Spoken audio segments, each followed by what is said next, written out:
تکبر کی سزا دنیا میں بہت جلد ملتی ہے، اللہ ہم سب کی حفاظت فرمائے۔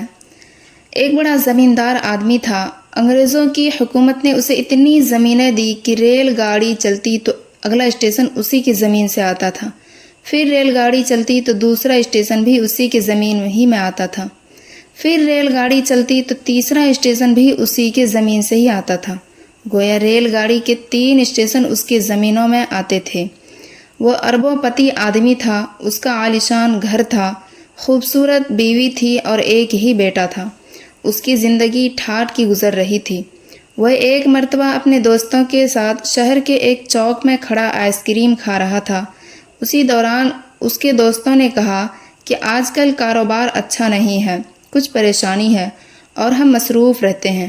یہ سن کر اس کے اندر تکبر آئی اور وہ کہنے لگا، یار تم بھی کیا ہو، ہر وقت پریشان پھرتے رہتے ہو، آئے گا کہاں سے؟ لیکن میں تو پریشان پھرتا رہتا ہوں کہ لگاؤں کہاں پہ؟ میری تو 21 نسلوں کو بھی کمانے کی پرواہ نہیں ہے۔ جب اس نے تکبر کی، یہ بات کی تو اللہ تعالیٰ کو سخت ناپسند آئی۔ نتیجہ یہ نکلا کہ وہ 6 مہینوں کے اندر اس دنیا سے رخصت ہو گیا۔